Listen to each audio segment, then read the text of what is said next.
জীবন গড়ার তাগিদে দিল্লি থেকে এসেছিলেন মুম্বাইয়ে। সঙ্গে থাকা ব্যাগে ছিল সামান্য কাপড়, দুচোখ ভরা স্বপ্ন আর মায়ের একটা ছবি।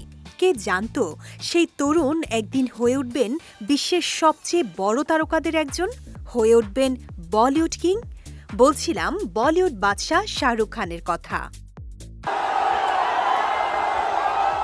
আজ ইংরেজি ক্যালেন্ডারের পাতায় ২ November, Bollywood romance king Shahrukh খানের জন্মদিন।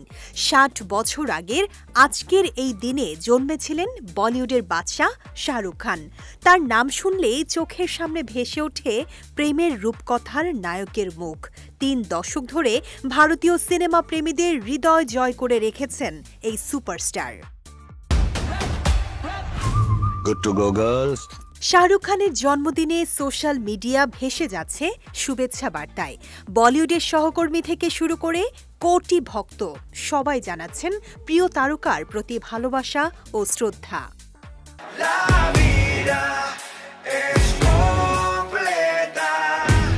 শাহরুখ খান ১৯৬৫ সালের ২ নভেম্বর নয়াদিল্লিতে জন্মগ্রহণ করেন। তার শৈশব এবং কিশোর বয়স জুড়ে অভিনয় ও নৃত্যের প্রতি আগ্রহ ছিল প্রকট। দিল্লির ফৌজি এবং সার্কাস নামের টেলিভিশন ধারাবাহিকে অভিনয় শুরু করেন তিনি। তবে ১৯৯২ সালে দিওয়ানা ছবির মাধ্যমে বড় পর্দায় অভিষেক ঘটে বলিউড বাদশার। তারপর থেকে ধাপে ধাপে তিনি প্রেম, অ্যাকশন, কমেডি, ট্র্যাজেডি সব ধরনের চরিত্রে অভিনয় করে দর্শকদের মুগ্ধ করেছেন। রোম্যান্সের রাজা থেকে অ্যাকশন হিরো, সব কিছুতেই যেন সমান দক্ষ শাহরুখ খান।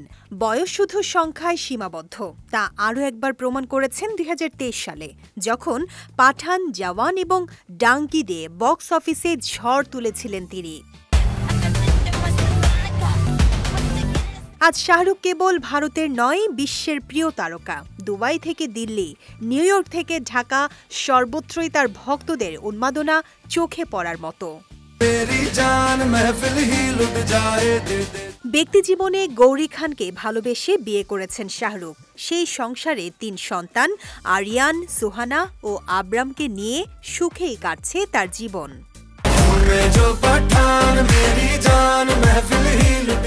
৬০ বছরেও শাহরুখ খান যেন আরও তরুণ, আরও আত্মবিশ্বাসী। তার চোখে এখনও সেই স্বপ্ন, যা একদিন দিল্লির এক ছেলেকে বানিয়েছিল কিং অফ বলিউড।